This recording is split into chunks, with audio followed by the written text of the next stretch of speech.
second is that amazing empathetic crisis counselor who will handle your conversation. Every message you send back and forth with will be with that human. And hi, everybody. Thank you for bearing with me with this and this weird time and with my technical inabilities and my really barky dog. I like to welcome a lot of brave comedians out today that wanted to share a little piece of themselves to help heal some other people during this isolated time that's really fearful and where people are fearful and people feel alone. We forget that other people are going through the exact same things that we are. And in our community as comedians, we also think a lot of times that we have to bear through a lot of things, put on a stage face that is necessary for our survival. So I really appreciate the people that came out today or stayed in today to share their stories. And we're going to go ahead and get started. We're going to spotlight each individual that is wanting to be spotlighted or spotlit. I don't know. And after that, we're going to have a roundtable discussion. So I hope you stay for that and also appreciate the many souls and wonderful people that have decided to share themselves to help heal others.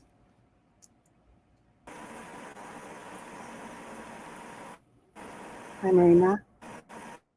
Hi. Good. Yeah, why don't you go ahead and start? We'll just go ahead and start and I'll move from each person. Can you hear me? Yes, I can hear you now. Okay, yeah. And then you go ahead and start and we'll move on to each person. I won't jump in each time. For sure. Hi, my name is Marina Benzon. I mainly focus from Second City, Hollywood. I've been a part of Night King sketch comedy team, and yeah. So I want to talk a little bit more about my history, not necessarily an individual story, but my history with persistent depressive disorder and major depression. I was about 17 or 18.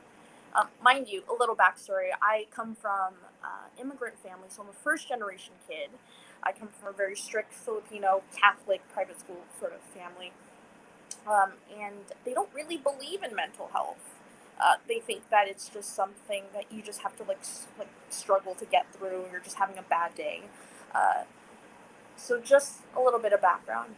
I first found out when I was 17, going on to 18 in high school in the Bay Area, and I was having sessions with my counselor who I confided in because I attempted suicide at some point in my senior year of high school. They had brought in my mom, and then my high school required me to go to therapy, and I ended up going to therapy for about 2 years where I was diagnosed. My family, on the other hand, was not as thrilled about that, obviously. From that point on, my relationship with mental health has been very hot and cold. I later ended up going to college, and I stopped going to therapy. The antidepressants that I was supposed to be taking, my parents did not want me to take. So at that point, I was completely out of therapy, not taking care of myself, and becoming 21 and drinking and being involved in that college culture slowly became my entire life. And then that was the second time I had made an attempt for suicide, sober. And at that point, I knew I needed to find my way into trying to keep myself busy and keep my mind occupied with other things. So that's kind of how I fell into improv and comedy. I was in the Bay Area, and I was studying at Leela Improv Company. From there, it occupied my time. It taught me how to write, how to channel a lot of feelings that felt really displaced, and to put it in one place and put it out there completely. And shortly thereafter, when I graduated college, I went back to therapy because I started having manic downswings, and anxiety attacks. So at this point, I had been neglecting therapy, neglecting antidepressants, neglecting the fact that I had a problem, and uh, slowly had to go back to therapy. So ended up going back to therapy for another year. Thought I was doing better, and then I went and moved to LA, which I thought, great, good for my therapy. This will be great. Got here and felt incredibly lonely. Found my people, but still felt like I wasn't taking care of myself. Ended up going back to therapy, and about 2 years ago, I attempted again, and I had to go back, and I had to see a therapist, and I had to take antidepressants. So I was on them for about a year, and I was doing pretty good. And my therapist had given me a lot of tools, and I later found out that I had major depression and anxiety. Um, and we found that what worked best for me, other than the tools that I was given, was to constantly work at my comedy and work at sketch and improv. And so I did that. So I took classes, I saw shows, I saw my friends' shows, I went to other theaters, and I became a part of that community as much as I could be. And then this beautiful pandemic happened, and all the things that used to sort of um, kind of inform my identity was slowly being tapered away. And I have to go back to therapy, and I'm slowly trying to get back on antidepressants at this time. Um, so it is a strange time to be in a pandemic and to feel like before that I was doing so good. I was making strides, and I didn't need my antidepressants, and I didn't need to go to therapy as much. And I had a really great support system with my friends, but then the pandemic happened and things quickly changed. And I mean, I think as comedians, this whole community, you want to take the terrible and turn it on its head and make a joke, right? Like grab a beat sheet and hit them with a bunch of jokes. But sometimes, like, I couldn't find myself able to write at this point. And unfortunately, I have to go right after this. But that's kind of where I stand with the pandemic and how that's affected my mental health. I have really great days and some really terrible ones. And luckily, I have some friends who are in the community who have been pushing me to write more and to try things. And this community has been helping me a lot. The fact that we're here right now, I think, is beneficial. But yeah, I hope that everyone can stick around for that discussion right after.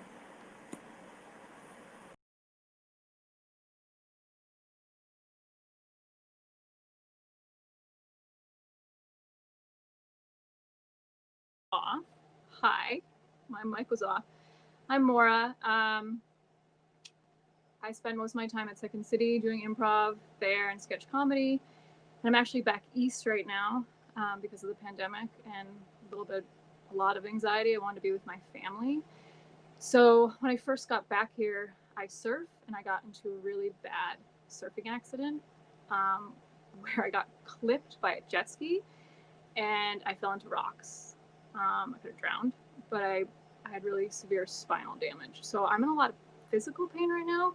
So I wrote a couple 100 pages down that I'm going to read to you guys. I'm just going to read something. I guess my journey recently with depression, how I'm coping with it through my comedy. I'm no stranger to depression. It courses through my veins of my family tree. My earliest memories are of my father, who was a fellow actor. I watched him struggle with rejection over and over again, hit his highs and lows. Eventually, he quit acting and became a therapist. But that was my first witnessing of the struggle someone can go through. As I grew older, I started witnessing my brothers go through similar struggles. They were these amazing people that had great careers, but they're still so unhappy deep down. And I just never understood that. I was the strong one in my family. All my brothers had this like demon inside them, and I just felt like, okay, I need to be brave. I need to be strong. I'm gonna like tackle life and never complain. But I was hurting inside, but I just always pushed it down. So living in LA, I was always so active. I could go for a hike I could do an improv show, I could perform, I could create, I can collab, I can be with friends. I was always on the move. I would travel. So it was really easy to keep any kind of anxiety at bay if you're physically moving. Then lockdown happened and I had to be still. And so I call my depression Fred. He's just a black cloud that comes along. And normally I could say like, fuck off, Fred, not today. But unfortunately, all the outlets that I had, especially the physical ones in improv, were shut down. The stages are shut down. We weren't really improvising online, and I honestly struggled with that a lot. So I kind of had to deal with this douchebag Fred. And my anxiety and severe panic attacks started to set in. And I'm alone in my apartment. And a lot of my anxiety stems from like physical health. So COVID happening, I'm thinking I have COVID. And I can't breathe. And when you have anxiety, you can't breathe. So I felt lost. But talking to therapists, I started talking to my therapist again. Just even over the phone, it helped. Talking to family and friends that were supportive started helping. And I was able to face Fred head on. That I've actually never done that before because I've always kind of run away from that. Then I started drawing and doing comedy and actually doing some jams overseas, which you would never really get to do before if it wasn't for COVID. I was working with people all over the country or over the world, which was really great. And CBD helps a lot. Then I made a really tough decision, and I honestly was afraid to be alone with myself and alone with my thoughts. So I flew back to the East Coast. I got injured, and then just with ER visits and pain, my physical health started affecting my mental health again. You start spiraling and you start thinking of the worst. Am I going to die because of this? Luckily, I do have a really strong network of friends. My family is really supportive. But like the girl before me was saying, as comedians, we always feel like we have to be on and strong. And this is probably the first time my family has ever seen me like this. Like, I couldn't get up in the morning and I didn't want to make jokes. So it's really hard to be the strong one. But I've learned that you can ask for help and it's okay. And you're not a burden. I'm still working on that. And I think the biggest thing too for me recently, I was talking to Mirage, is like connecting. And I'm so grateful for this time to share with you guys my experience. I think a lot of people in the community that I know probably would never expect that I would go through something like this. But fuck that. We all go through things, and we're all here together. So Mirage, thank you for doing this. And another thing is advocate for yourself, especially with your mental health and your physical health. There's a lot of doctors that have ignored us, have ignored me recently, and I felt like a crazy person. But I'm not. Maybe sometimes. But yeah, stick up for yourself, and thanks again, Mirage.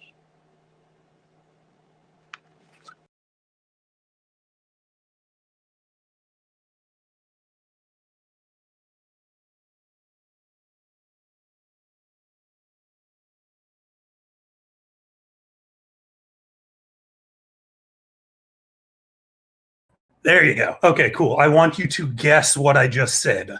Guess. Okay, cool. When Mirage put all this information out, she was asking for people to reach out regarding mental health. I was in the lobby of Kaiser Permanente waiting for emergency blood work because I was in the middle of and still am, in the middle of a manic bipolar episode right now. So you can see the shakes, you can see the tremors. I tried to write stuff down, but I apologize if it shakes, and I apologize if I talk in circles. So I'm sorry. Like, I just took a Klonopin. I need two hands to hold up a glass. That being said, this isn't explicitly about that. So I moved to LA about 10 years ago to do comedy. But I moved out here really to do film school. And then I discovered that comedy was 7 blocks away. And I immediately got into it, and it became this amazing world for me, because when I was in high school, I had a social worker who was a stand-up comedian, and she created an improv club that was for everyone. the freaks, the weirdos, the broken kids, the kids who can't go home after school. Everyone, every Friday, got to do some Whose Line bullshit. And if anyone knows what I do with Go Sketch Yourself, you can see where that comes from. Now, right now, for the last 7 years or so, I've hosted a comedy show called Go Sketch Yourself. It's a sketch comedy open mic, but we treat it like a real big, fun, crazy show. And our goal was always like, let's provide everyone else a space for like what I got when I was 15, because I needed it. I want to be able to just provide people a place to perform and, you know, and to connect with people and all that stuff. It's the one show at the theater that won't get cut. So please try to fail, because I want you to find your voice, all that crazy shit. And I'm a stubborn asshole. And so I was like, yes, I am going to, the Pack Theater closed down. I'm mostly centered at the Pack Theater right now. The Pack Theater closed down on March 11th. We still did our show on March 13th because I'm an asshole. And it seemed like people wanted to do it. And so we kept doing it. And it has been the most wonderful, wonderful experience to have something to look forward to and to connect with people, because it's been fucking hard. It's been fucking hard. But to have something that I care about, to be centered with my friends, I don't give a shit if we're not putting on the world's best comedy. I give a shit that we're all going to sit together from 12 to 1 every Friday night. Towards the end of June, I fell into a depressive episode. I thought it was over. Honestly, I thought, just like everyone else, I just thought I was taking it as hard as everyone else, and I didn't deserve to take time for myself. I didn't deserve that. I don't have COVID. The world's on fire. I'm me. I'll deal with my sadness. It turned out this wasn't sadness. It turned out that several medical health professionals told me this was an emergency. If we didn't have a pandemic, you probably should have been in the hospital. And so for me, that became a wake-up call, but also just a reminder that comedy keeps us connected, because if I didn't have comedy, maybe no one would have noticed. So please stay connected, but also please take care of yourself. We are all sad, and we're all, you know, facing health and mental health and all that. And sometimes we can feel like, oh, we're just sad. It's not mental health. But there's a version of this week where I'm not alive right now. There's a very real version of this week. And I'm so glad that I've been able to have my show, and that I've been able to connect with people, and that I've been able to build a team around me, so that in the last 20 weeks, we've missed 2 shows. And that's because I have Dash Nye and Alan Johnson, who sat behind me and said, you know what, we're going to be there for other people too. And that, to me, yeah, you know, 3 days ago, I should have been in the hospital. Today, I'm doing a little bit better. And it's worth it, but take care of yourself. Please make sure, you know, the 2 most important things my therapist told me were to take space for yourself, and that you are having an emergency.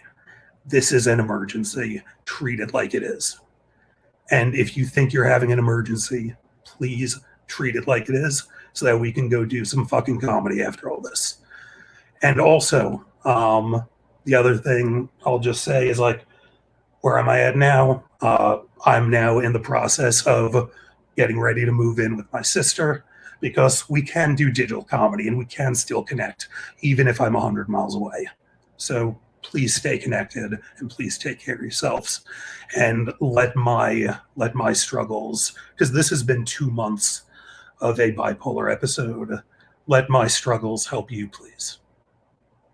Thank you.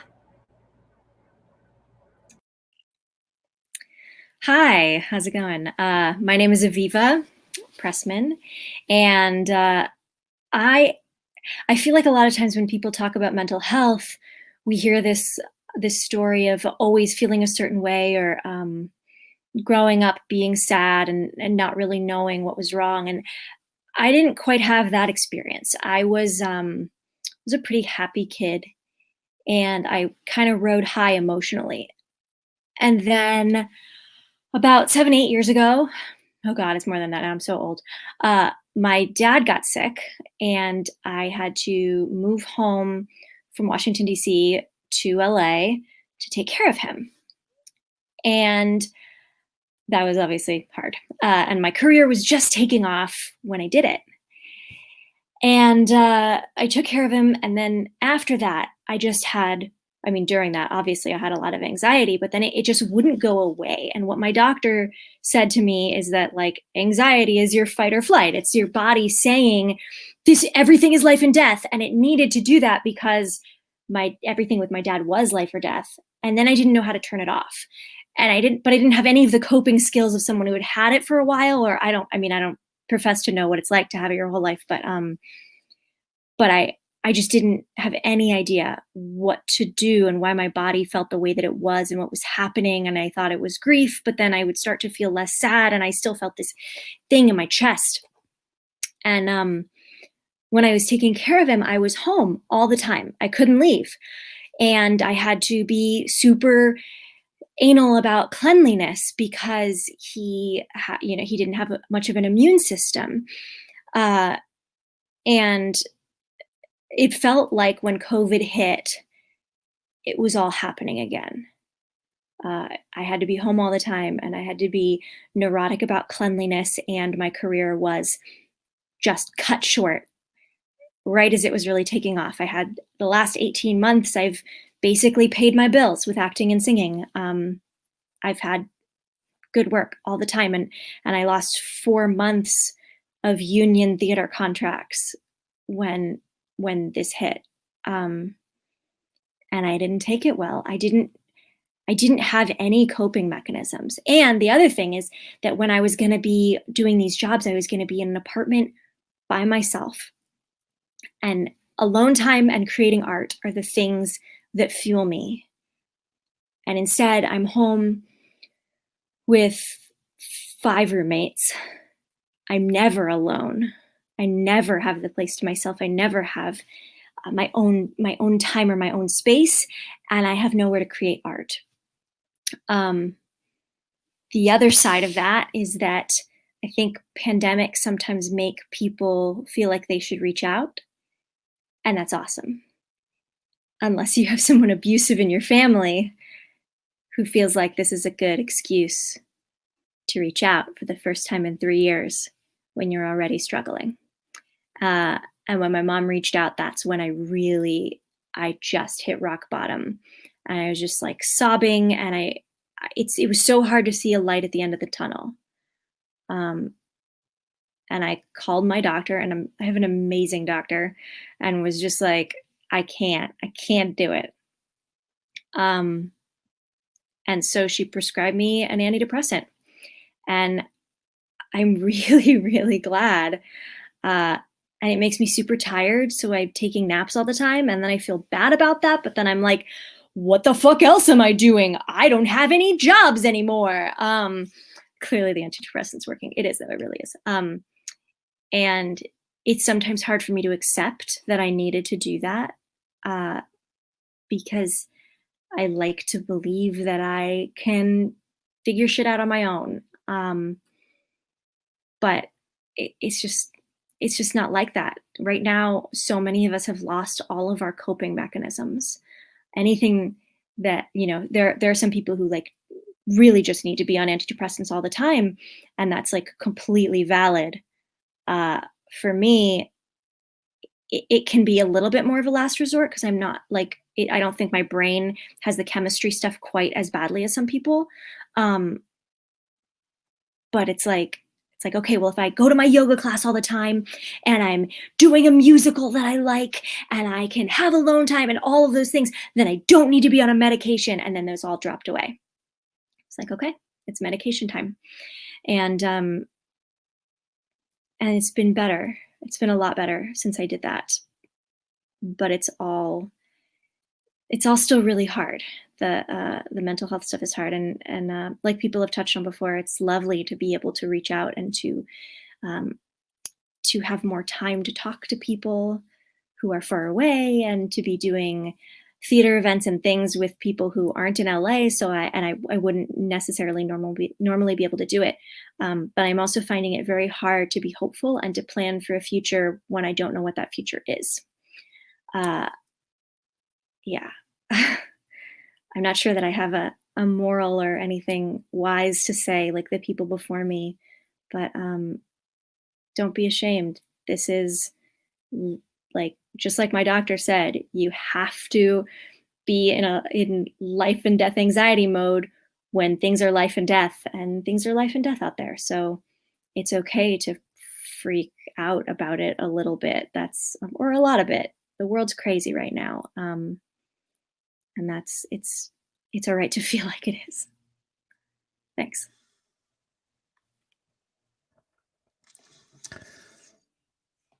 Hey friends, my name is Matthew Gordon. I am on the East Coast of the world, of America anyway. So it's a little late for me, so I'm going to try and keep it coherent for you guys.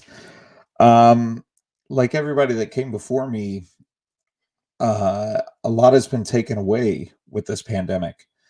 As you can probably tell by the hat, I am a Marine Corps veteran. I was in the infantry. I served in both Afghanistan and Iraq and have seen my fair share of trauma. Not to discredit anything that was said before me, because as I tell everybody that I meet, everybody's trauma is their trauma. And trying to compare traumas is a recipe for disaster. You can never do it. I struggle every day. And as I entered this pandemic, I felt my world kind of pulled away from me, as most people had. My world had been the performing world, the stage world, the comedy world. Everything was kind of yanked out from underneath me. I was kind of out on my own. And like Marina said, she felt a lot of people had known her, but she was still very much alone. I felt that exact same way. A lot of people know me and know who I am and where I stand, but I felt very much isolated, very alone, that I didn't have anybody that I could turn to that understood exactly what I was going through. And over time, I realized that finding somebody that understood exactly what I was going through was frivolous. There was no way that anybody could ever understand exactly what I was going through. So I needed to find people that understood me in a way that I could move forward with. And I feel like I found those people. I'm going to speak to a very specific demographic here because that's all I know. So if you're a veteran that's listening to this program right now, reach out to people, man. Don't let what you experienced, what you went through, bog you down. The best thing that I ever did was tell somebody that I was hurting and that I needed to talk. And when I got that reassurance that they were willing to listen, that was all I needed. And, you know, like a lot of people, I felt that pull that maybe this world was better without me. Maybe the people that cared for me would be better off without me. And that angst, that pull to the abyss was strong and tugged on me every day. And it was certain people. My wife, I have a very supportive family that, you know, thank God I'm able to lean on and I can struggle with and I'm able to be open with. but I also have friends and people that are able to pull me out of what I feel is an unending abyss of darkness that pulls me deeper and deeper. But every time I needed them, they were there. So finding that good support has been huge, especially in a time of physical isolation. Being able to lean on people has been my greatest gift and the biggest thing that has kept me from, theoretically and physically pulling that trigger. So,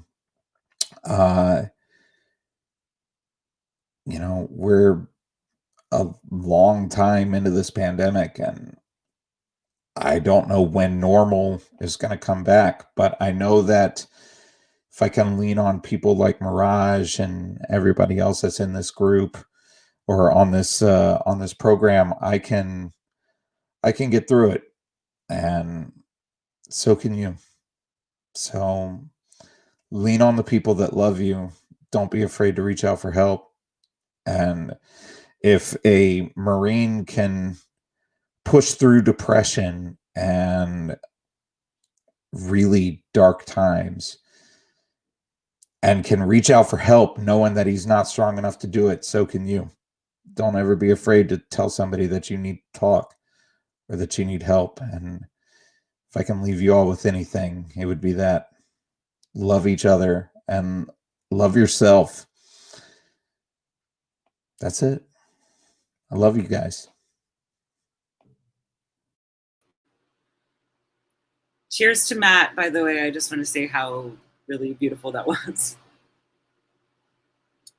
So I am going to go on a little walk through different kinds of trauma that have come up through quarantine. I am Jewish, and like many of us, I think we have a bit of what can be called generational trauma. So in the beginning of quarantine, when everything happened, there was a part of me that was like, I knew it.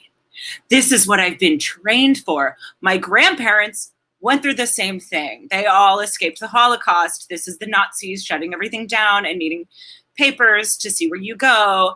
And I was like, I had this eerie sense of calm because, like many people that grew up in a kind of traumatic childhood situation, my mom is a bit of what we would call a dry addict, or not even dry, but you're in a situation where everything is a crisis all the time. So when there is a real crisis, I get strangely calm because there's something I can do. Because there is an answer. You can wash your hands. You can wear a mask. You can do these things to deal with this crisis because it's real. And I felt great. And I honestly was thriving in the beginning of quarantine because I was so ready for a crisis that when people were falling apart, I felt strong. I felt ready for it. I'm an introvert. I'm an only child. I can hang out in my room all day long, no problem. But then it wears on, right? And we get exhausted. We cannot fight or flight for too long. It just wears out your body. It wears out your mind. And then it became not just an initial crisis to be dealt with. It became this lingering new world. And I was okay. I was like trying to deal with things. I was trying to transition healthily. But then something happened for me where I had a sexual assault last year, a sexual battery, technically, that I filed a police report for. And this is when the DA decided to reach out to me to get a follow-up interview out of the blue a year later. That happened while I was already getting very lonely, and I am a codependent, recovering codependent, which means that because my mother is an addict, I tend to love addicts and narcissists and broken people, and I just want to fix them. And by loving someone else, I find a greater piece of myself that lets me love myself. And without other people around to do that, even though like I don't hate myself, I think I'm pretty fun, honestly. I don't think I'm a bad person, but it was hard to practice loving myself like I can practice loving someone else. So I was in a weak place, and I had to talk about trauma that comes from that, because I do think there is something to feeling the same feelings of being a codependent, which is putting someone else's needs before your own, which is something that I think a lot of sexual assault victims can relate to, because this is a situation where it was a friend who kept pushing my boundaries. And my reaction is to just let go of my boundaries. Because when you're a kid, you don't have a choice. Like, you can either let go of your boundaries and follow your parents, which is the only way you survive, or, you know, you can say that you want to eat this thing and then get thrown out into the jungle or whatever our brains, our little lizard brains think. But you just basically need to learn how to adapt to another person's needs to survive. It's a survival mechanism. And that's why it's so hard to break. And right when I was in this mode, that is when somebody tried to date me. And I was like, of course, now I'm falling in love, because that's the silver lining to it all, right? Like, I found my quarantine love. And it took me a while to realize that is not what was happening at all. Because I don't know if anyone knows anything about dating addicts and narcissists. There's love bombing. It's a period that happens right in the beginning when it seems like it's love, and it's actually completely, because it's the opposite, because it's not built upon trust. It's built upon a show. And I have this thing in myself where I've always been very strong, right? I always thought that I couldn't be codependent because I'm very strong, and I'm actually an introvert, and I'm an only child. Like, I know how to be alone. There's no way I'm codependent. But the thing that makes me such a dangerous codependent is exactly how strong I am, because I am really good at ignoring all of my needs and just pushing through that uncomfortableness because I can take it. And I do that for way too long. It's the same way I injured my knee running, because it hurt a little bit and I just thought it wasn't a big deal, and I just kept pushing through because I thought that that's what you do when you're strong, is you push through the pain. And then I injured myself. And that is a theme that I'm finding is coming up now. It's like I'm in a place in quarantine where you can't just keep pushing through. Sometimes you need to sit and not be okay and let that be okay. And one thing that I think was interesting to realize about being codependent is I always thought that was, a weakness, but the biggest problem with it isn't some fault of self. That's what the addict or the narcissist makes you think. Oh, you're codependent, so you're the problem. And then as a codependent, you go, you're right, let me fix myself. I'm obviously the problem. When what happens is you're trying to love someone who will not or cannot meet your needs. And every human being has needs. It is not a fault to have needs. We all have them. You just need to put yourself in a situation where they're going to get met. And when you keep banging your head against an emotional wall of a person that cannot meet them, that is what your fault is. It's not that you're too needy. It's that you're going to a well that is dry. And I keep trying to remind myself that it's really hard because we're all in a goddamn desert right now. And, but that's not an excuse for trying to slip back to compromising your own needs for somebody else. It's really hard to do. Like the things I would do for a hug at this point, it's just criminal. But I think we just all need to remember that it doesn't matter. It doesn't even matter if you do slip up. If you do something that maybe you're not proud of, like if you do hug a person that you regret later, like why did I risk for that? It's important that no matter how we're coping, that we forgive ourselves a little bit and move forward, because it's the making yourself feel bad about your choices and just talking negatively that sends you on a worse downward spiral. Like the only way up is through forgiveness.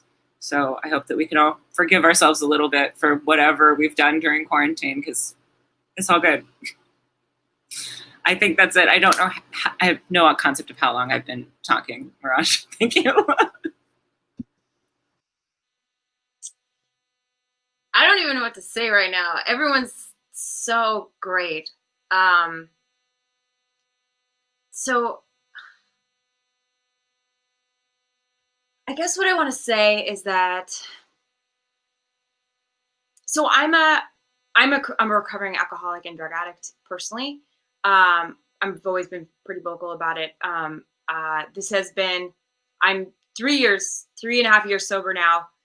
Worst 3.5 years to decide to become sober. Honestly, like I should have just waited until after Trump left presidency, because I could be drinking and doing so many drugs right now. That's a total joke. But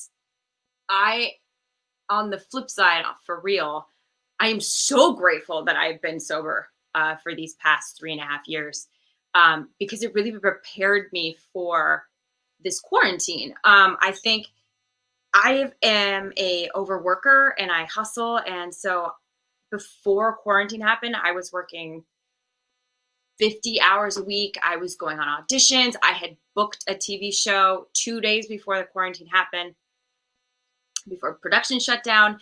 I was like on a trajectory of like being like gung ho. And then all of a sudden things stopped. And one thing for me to keep my sobriety is I work out quite a bit. Sometimes up to 3 times a day, definitely usually twice a day. That's where I put a lot of my energy. So when the gym shut down, that was really the moment that I had a bit of a panic attack. And I have been through so much my entire life. I mean, everyone's life is different. And I am really grateful for all of the horrible experiences that I've been through, because they've made me such a pretty awesome person. Even though they're really terrible things, like I died and come back because of abuse of a relationship. And, you know, I've been a drug addict, and I had a lot of abuse when I was a little kid. And I come from just a lot of trauma. And when I was getting counseling and going to AA 3.5 years ago, it really, really helped me to open up about myself and being really honest.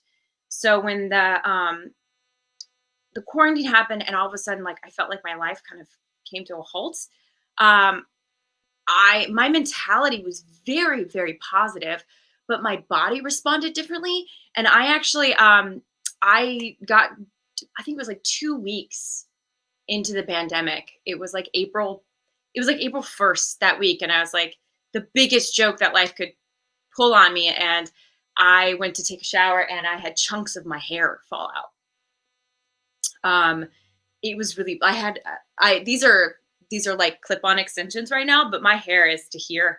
When it was happening, my hair was normally to here.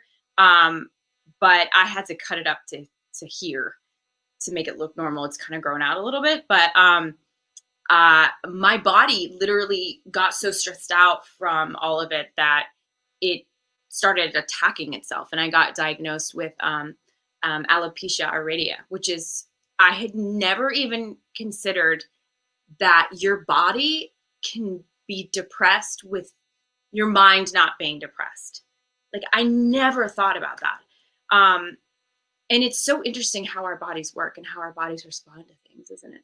And I think that was a big eye opener for me, that I needed to like take this time to relax and like enjoy the solitude of it, and not having to push myself all the time.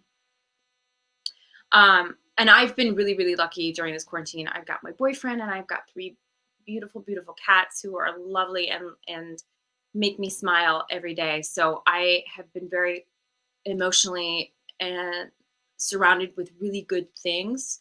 And it always made me want to reach out to my friends. I had a friend who was trapped in Spain by herself. And so I would always try to like make sure that I kept in contact with her during that time, because even though like I had all of these people that I had connections to and so could hug, like she didn't. And so I wanted to make sure that my friends who were so isolated didn't go crazy. And I think that was one of the things that I tried to make sure that I did. I've always been really cynical. So like this whole thing was really great for my comedy for some reason. And yeah, I think that's pretty much it. I definitely just made sure to be reaching out to people on Facebook and to all my friends. I think that's one thing that I ended up doing a lot more, is reaching out to make sure that people are okay. Because even though I got very lucky to be in this position where I'm surrounded with someone who loves me and who I have animals around to be, there were other people that I was worried about, and I wanted to make sure that they felt my love for them, because if they don't feel that from somebody, then I didn't want them to feel lost. And I think that was what my main intention of this quarantine was going, because this sucks, man. Like this sucks. Like, this is so weird. And it's like everything, like we just heard about an asteroid that's coming on November 2nd. Like 2020 strikes again. Like, what's up? And this year has just been like, anything that's a surprise now, it's like I think we can handle it. I think that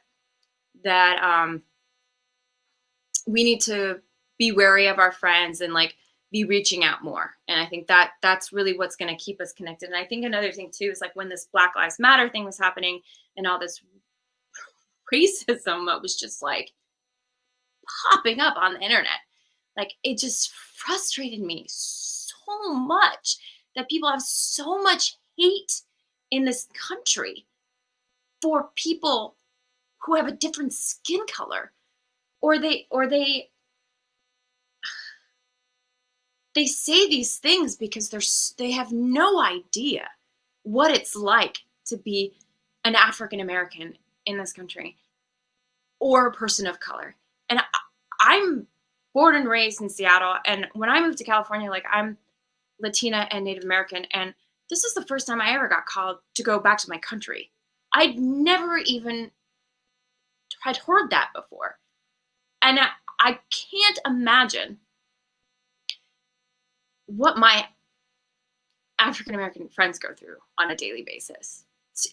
I have a roommate who's African American, and he came home one day because a security guard was following him around at the Ralphs because he looked suspicious. My roommate has never even been in trouble with the police before. He's a good man. He's an account, like he does brokerage and he works with math all the time. He's such a nerd. Because of the color of his skin, they thought he was stealing and going to cause trouble. Like, I don't understand that. I don't get that. And I just really hope that every single person in this country or whoever's watching just makes sure, just calls their friend and just asks them if they're okay.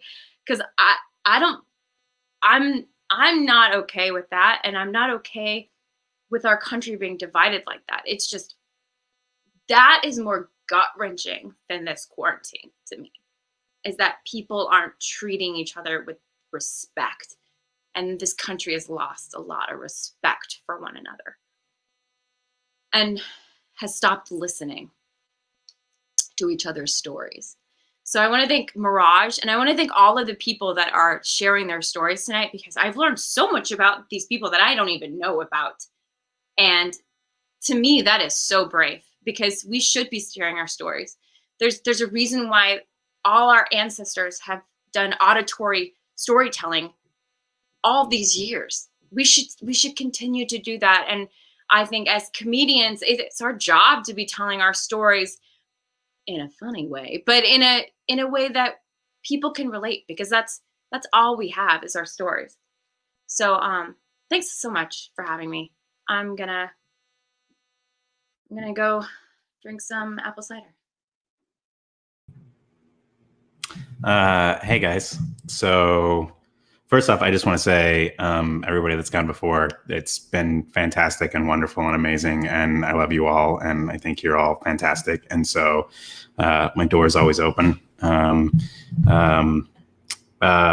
Yeah, man, depression.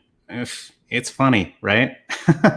You know, when we talk about comedians and depression, I find it really interesting because, so I've got this quote from Robin Williams, and it says, "I think the saddest people always try their hardest to make people happy because they know what it's like to feel absolutely worthless, and they don't want anyone else to feel like that." And that's why I got into comedy. Like I was a really depressed kid. Yeah, I know. I'm trying not to myself. I was a depressed kid, and I was depressed because I didn't have any friends, and I didn't have any friends because I was depressed. And I was like, well, this is just the shittiest catch-22 ever. How do I get out of this cycle? And I said something, and somebody laughed, and I was like, oh, I don't know what that is, but I want that always, please. Can I have that drug? Thank you. And so I started doing comedy, and that literally saved my life. I did not want to live before that. And then I grew up. I was diagnosed at a young age with a chronic illness. Unfortunate or fortunate, I have pretty much been in pain for the past 23 years, like 24/7. So pretty much every day. And it's funny because the thing I talk about most with chronic pain is not the pain as the physical part of it. It's the mental aspect of it. It's way more a mental game than a physical game every day of the week. I've had days where I can't get out of bed, and that's fine, but because my legs aren't working. But then I think probably almost everybody on this thing so far has had a day where they couldn't get out of bed because our brains told us you're not getting out of bed today, which is okay. And I think, it's interesting because I can talk about the physical side of my chronic illness, and people are always super supportive, and it's great. And in this country, we are like, yeah, sure, you broke your arm, you should go get a cast. But somebody starts talking about the mental aspects of their issues, and like some people have already talked about it, and this people are like, oh, we don't talk about that. We don't, when it's still a problem, like it's still a health issue, and we need to treat it like one.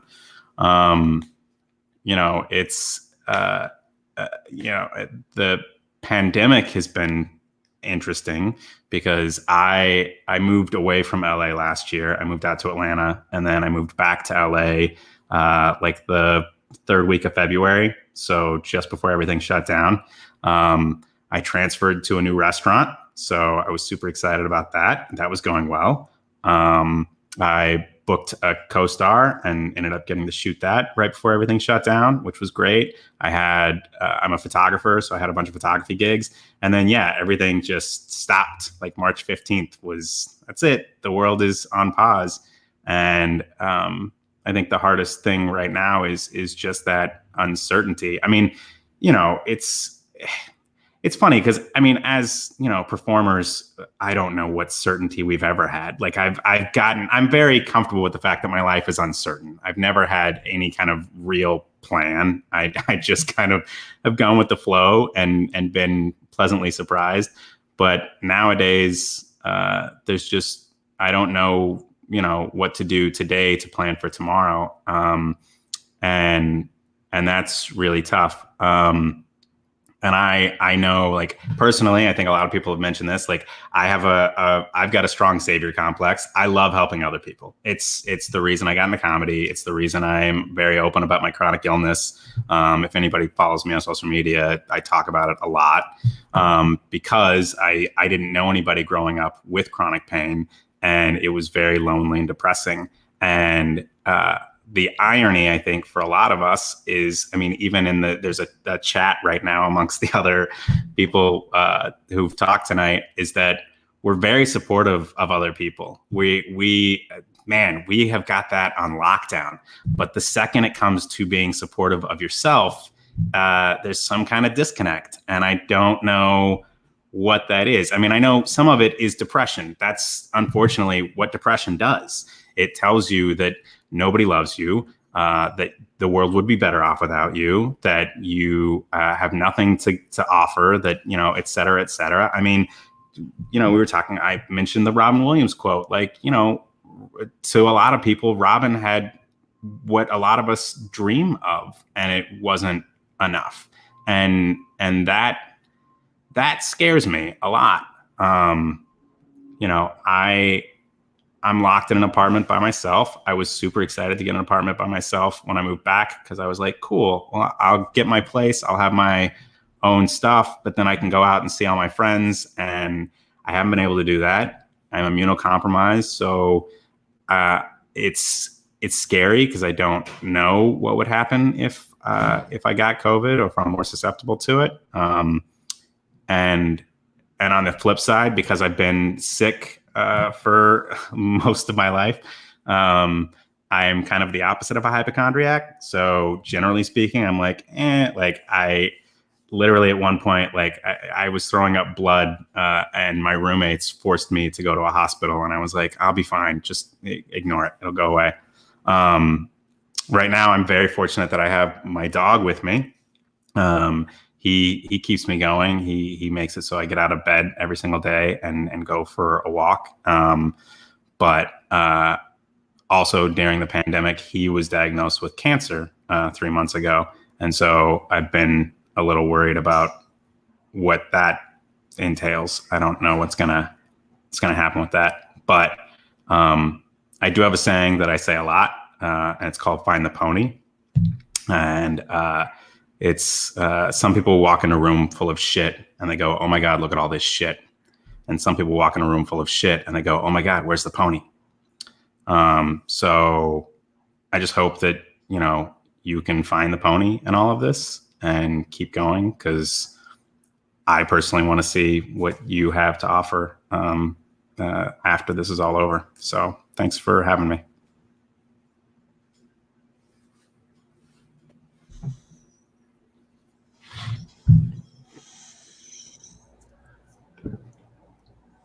I just realized we did a little round. Can we make this a game? Find the pony. I think this is a fantastic game. Like a card game. And Sure. That's that. I think somebody else reached out to me about something else recently, and I'm like, I'm not a writer, but if somebody else wants to write stuff, I will happily give ideas and just. I mean, give me what 10 little girl didn't want to find a pony? Find a pony, yeah. Oh, I didn't. Ugh, dirty and weird. I've been Smell. playing the game of try not to cry, and I'm Yeah. pretty good, y'all. I mean, I don't, I'm stoic. I'm like, Oh, I cry. can Literally. hear it. I cry at everything. Which is so funny because I'm always labeled like badass and like Yeah. this. I cried. I'm writing a script right now about the missing Indigenous women. Mhm. And I was on this phone call with this woman she's got a PhD and all this like Indigenous history and stuff like that. She's the one who came up with this internet like research thing that has all of the missing women in it, like a database. Mhm. And, I'm on the phone with her and telling her why I want to write this video, and I just start bawling to her because I'm so upset about why these women are missing. And she was just so silent. And then I started laughing and I was like, you must think I'm crazy. And she was like, no, this is so lovely that you feel this way. But like, I think that for me personally, what's really been helpful, and I'm always really grateful for this, is that once I got sober, I really started to love myself and really open to other people. And I think that's why I do cry so much, because I'm always open. I think one of the things too is that that people we talk a lot about loving ourselves, but we never talk about the struggle to love ourselves and how it's an everyday, every second, every moment thing. It's a fight sometimes, because the stuff that we fight against, especially if you're very empathetic, you have a lot. You hold on to everything that's been fed into you. I mean, especially as comedians too, we look at the world differently, and we look at the things that are kind of a little bit off, and we focus on that, and we point it out and we call it out. But also that kind of tells our personalities too, of being able to pull in that those feelings from other people. We're able to feel a lot, and then we try and hold on to it and not make it so anybody else has to feel that. I know, one thing that I've felt, talking about like self-love throughout this whole process, and a lot of us have touched on it, and I think is the idea that sometimes it doesn't feel like we deserve self-love in these moments because, everyone else is dealing. It's like, okay, but I don't have COVID, so who the fuck gives about? Who cares about me? It turns you internally do use this misery measurement contest. And you feel like you're coming up short. So it's like, oh, well, I need to be happier. Yeah. Or I should be happier. You should not feel the feels that you are feeling because that other person has whatever. And that's just a flaw. I mean, I could be in the emergency room with a broken ankle next to a cancer patient. Them having cancer doesn't heal my ankle. It is bad. It's worse, obviously, but it doesn't improve anything. Could be radioactive. Could be radioactive. Could be radioactive. I was going to say, what if cancer could heal? Yeah. It could be that. I feel like there's like this interesting flaw in the way we think about loving ourselves, in the way we think about love in general in this country. We think that it's only the good stuff. We think that love is only the roses and the cakes and the hugs and the congratulations. And when I nannied, I learned like loving someone is also loving them when they're being a little shithead and when they are in a hard time and when they need to be told no for their own good. Yeah. And that doing that in a nice way is love. Like not just giving hugs, but giving like nice, justified discipline, or even just being a rock and stoic and just not making it worse. Like that can be love in its own way. Love is a choice. Yeah. And I think I also like when it comes to loving myself in, just specifically because I live in this body, but it's like I have to understand that the good stuff, what good and bad is totally subjective, right? So last year, for 2 years, I disappeared. I was gone. And I was diagnosed with breast cancer. I was going through a divorce, a horrible custody battle. I got into a car accident, but I got into a horrible car accident. Let's leave it. So all of those things it was hell. And I'm the kind of person that's like, okay, well that happened. All right. Like my dad was killed when I was a little kid. So I was able to like kind of cope through stuff. So it's like, okay, all right, life through that. I got it. Life has this, I got it. But that stuff happening all at one time finally made it so I had to be like, okay, this really sucks, right? This is horrible. This is horrible. And I had to get to you earned it. Yeah. Where it was like, okay, though, for me not to be okay. Yeah. And I had to go through this whole journey of like figuring out that everything that I thought was bad, it's not necessarily bad. The good stuff isn't necessarily good. And the fact that I got into the car accident is what made me find out about the cancer. The fact that I was going through the divorce was what made me find out about cancer too, because I'm always the person that's like, I'm fine, Justin, I'm just like, hey, I'm good. And I always thought this is weird. I was always like, when I get cancer, it wasn't like if I get cancer, it's like when I get the cancer. And it was like I knew that I would get cancer one day.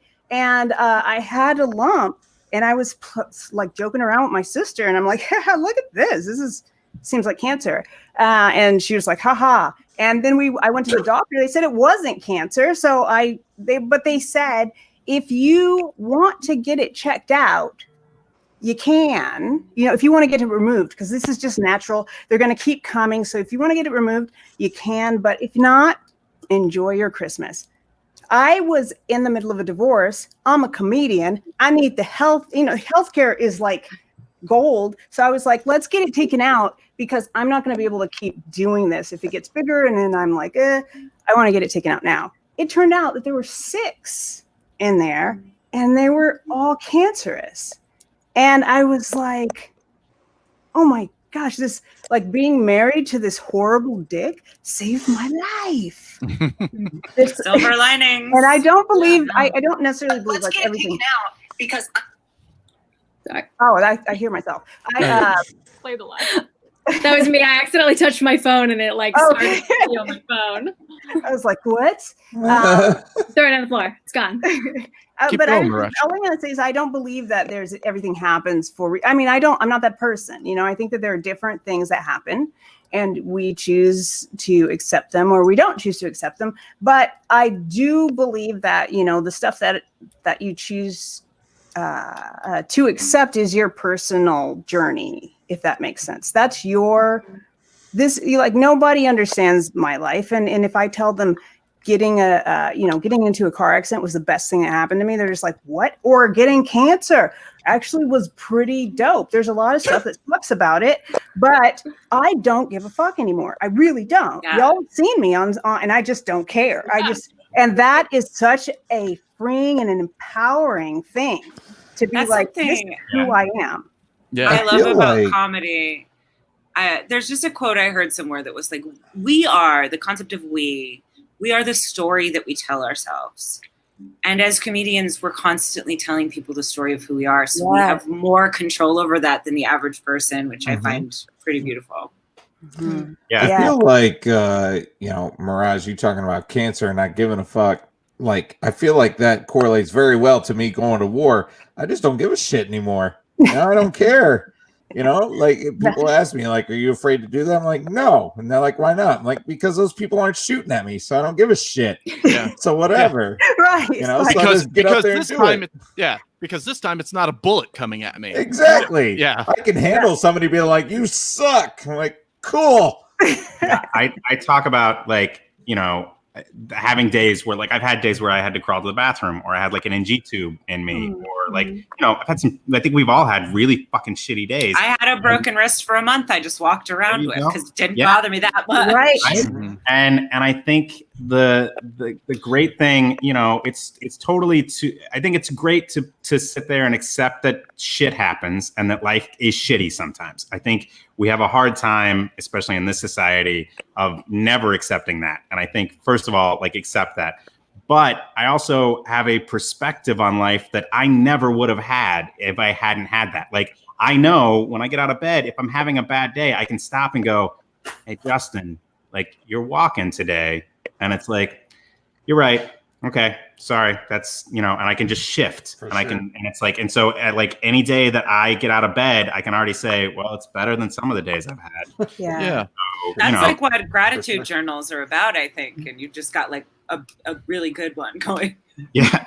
Well, you got to find that balance in the sense of you do have to accept the shit happens aspect of it, but you can't go too far to the point at which it's like, yeah, shit happens, and I'm just going to ignore it. Yeah. And Yep. let it just because that's not going to fester inside and form into something damaging to myself later in life. No, Yeah. no. Yeah. And like knowing that, you know, like you can have those times, like we all talk about the times that we can't write. I mean, we have Yeah. all of this stuff. We have all this time. It's like water everywhere, whatever, and you can't drink Not a any of drop it. to drink. Yeah. Yeah. You know, I'm just paraphrasing. Oh, Maybe I I'm totally understand that. I've been trying. I've like, great. I have like 3 or 4 different like pilot ideas that I wrote into outlines. I literally just started yesterday. Yeah. Just because I was like, well, why am I not? And the entire time, like, why am I not writing? Why am I not making comedy? Why am I not writing jokes? And it was just because I don't know what the finish line is. I But don't know when Eric, this is going to happen. Great job for starting yesterday. Yeah. Well, yeah, Sure. but my thank you. But my overall point was, I'm processing trauma. Read the fuck lax and don't worry about that shit. Yeah. And that's ultimately the thing is I am actually writing the stuff that I want to write right now, but now I'm doing it because I want to do it, not because I'm going to be ready for when this, oh man, all these literary managers are going to be hungry for content once this finish line comes and all that. Yeah. Or Process I'm gonna is be such an ready important for the thing. next. Huh? Process is such an important thing Yeah. that I think we forget about as artists. We're talked to, like, in America, we're all supposed to be factory workers and machines and robots that just output. Yeah. And artistic process is so key. You need to go in your cocoon before you come out with that butterfly. Like, we need that time. But the thing is because of the pandemic, for a lot of people like myself, my process had to change because I'm used to. I didn't speak like you brave people did, but I'm a live performer for most of the time. I'm a live performer and writer, and when you are used to going out to a stage somewhere to either do stand up or sketch and whatever, and then all of a sudden it's gone. And you don't know what to do with yourself. Right. You're like, I made a video of me doing comedy in front of my cat. Yeah, you get right, but that's more than I've done. To be honest. right. And I've done Zoom shows, but that's the thing is that it's not the same. Yeah. Yeah, I've done a lot of Zoom shows, but like literally part of my codependence was getting fed from audience energy. Like that is my physical validation. For sure. Let your laughs wash over me. I can feel them. I have said if I could bottle that right there and sell it, oh my God, I would buy it. Definitely. I don't need the validation. I just need to be able to yell again.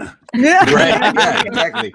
Because as Well, and I Miraz think will there's- tell you, I am a very angry comic. I am very much on my soapbox when I'm talking, and I just need to be able to do that again. And I can't. That's the thing is that even with Zoom shows, I'm not doing a Zoom show every other day like I was doing something else every other day living out here in Los Angeles. And I don't know if it's ever going to fucking come back. That's the other thing too, because so many theaters are dying. So many, a lot of you have discussed about how your projects or some momentum that you were getting in your career was coming and then just poof, stops. It has either stopped for now or stopped for good. And that blows. And so you're dealing with not only just the general pandemic trauma, but the trauma processing through that too.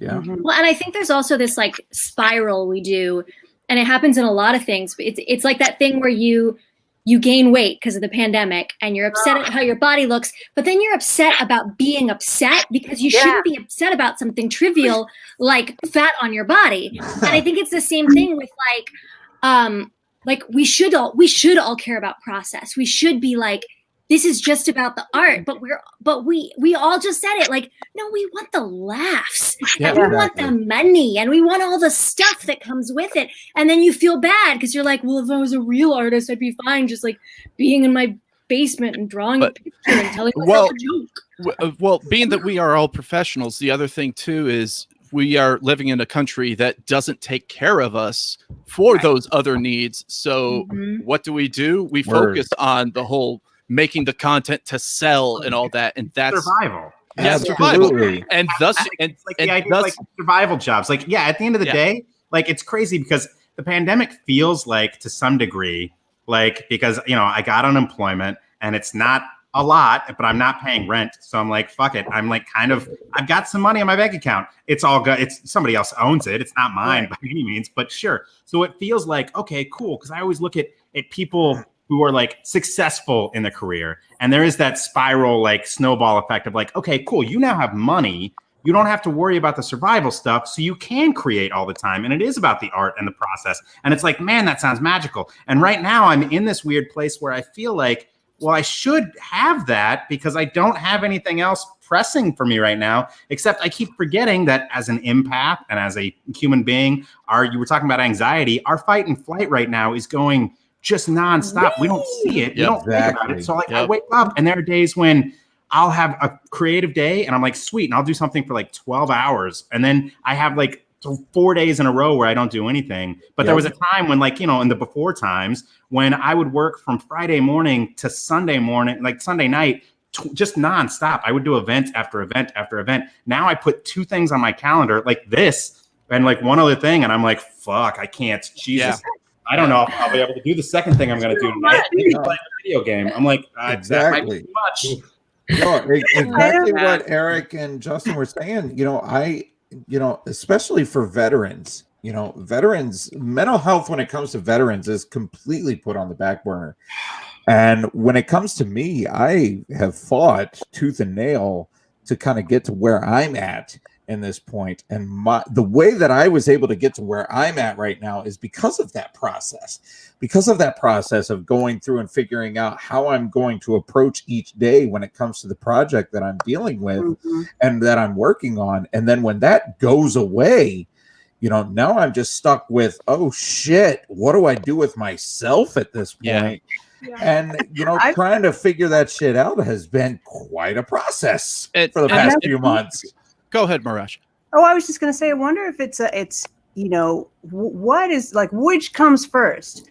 Is this who we are, or is COVID putting a spotlight on who we are, as in our core, at our core, or, have we been putting a Band-Aid on this whole time, and now COVID is like, look at yourself, like how cancer was with me, or is it the other way around? I mean, because we all talk about like, oh, COVID sucks, but it makes me actually understand that I am so hard on myself. Like I wanted to ask people who deal with the physical part of it, because when you have the physical that comes first, and then you are like, yeah, I can totally deal with cancer, but I'm really mad at myself because I can't find my other like flip flop, and those are the shoes I want to wear. Like and you go and it makes you really angry, and it seems like you're really just projecting everything into that area. But I wanted to hear from people who have had the physical. Sorry, can I talk? No, go ahead. Yeah. I know for me, I don't know if this answers your question. I know for me that I've kind of, like most of you and all of us, we perform or nonstop. I've been nonstop my whole life, and I've kind of pushed my depression down and never dealt with it until now. And I hit like a breaking point, and I was like, fuck, I am depressed. I am like my family. And so I didn't necessarily deal with it most of my life until now. And then I got injured, and I got really scary news today about my injury, kind of like Mirage. Like I had an injury, but now it's something that was there before that they found this morning, which sucks. But at the same time, I can deal with it. I actually have time to deal with it. I get to be with my family. And if this was COVID and I had a job and I wasn't getting unemployment, would I be coping? So I don't know. It's almost like I'm thankful for this time to like actually deal with my mental health and then to deal with this physical stuff that's happening. Same. I said to Mirage before I was going to talk to you, like, and I completely forgot, but about how I could sit with my trauma because of the space that quarantine allowed. Like, even though it was really uncomfortable that it was brought up again a year later, the different experience I had now than I did when I was like filing the first police report, talking to the DA, is that I had space, which I didn't always like at the time, but I had space to truly just sit in the feelings I was having about things, to process all the other stuff it was bringing up, to really just not, and to have the inability to just like go to a bar or a show or whatever and not deal with it. I just had to sit in it, like sitting in a baby pool of my own pain, which was gross. But I think at the end of the day, I'm really grateful to have done that, and things have processed in a really, I think, kind of better way than they might have in another time. And less pressure, and you also can like don't have excuses to like meet up with people. So you're like, no, I have to take this time for myself because I'm an empath too, and I with a people pleaser. So if this just went COVID, I wouldn't be dealing my shit because I'd be going to people's shows and I'd show up with other people. For sure. I think you had something really cool to say, Sam, is that you kind of got to sit in all of your trauma. And like I was saying in my earlier, like I'm 3 years sober, and so like I had to learn how to be able to fix my problems without having to go do drugs or go drink. And because I had done it for so like 20 years, like I started smoking when I was 12 years old, like that's where I would go. And so for these past 3 years, I literally felt like I'd been training myself just to be able to sit in this sort of situation and be totally okay. Yeah. I'd be okay. Which is awesome. Yeah, and I'm so grateful for it because I know, and now, like, I've heard some stories from people, and I've had some conversations with some of my friends who are going through some shit right now, and like obviously I can't do anything for them, but being able to listen and totally understand and just be at a good place for them to be a bounce board to was just, I'm just so grateful that I'm at that point.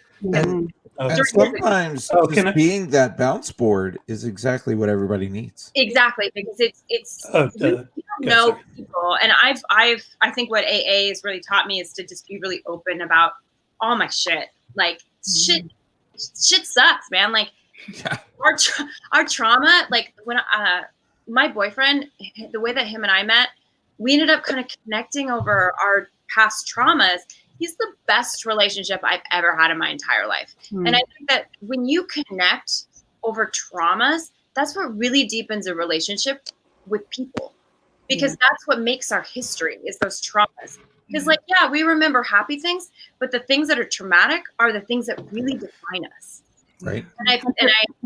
I'm sorry. I thought that all of these people in this room right now have so many different types of trauma, and it really shows what type of person you are. For sure. Yeah, this is hard. This is really hard. I mean, y'all, these talks, they get, hundreds of views, and they get passed around. Right now we're on like all these platforms, and this is a really vulnerable place to be, and y'all are like, what? Where did you put me, Mirage? I agreed to none of Where this. am I right I now? was promised that I could be blacked out and use the monster voice. I did say that. I said that. I was like, we could use a monster voice. Great. But nobody wanted to use the monster voice. That's all I right. did I not am know the monster monster voice. voice. Think about how hot it is right now.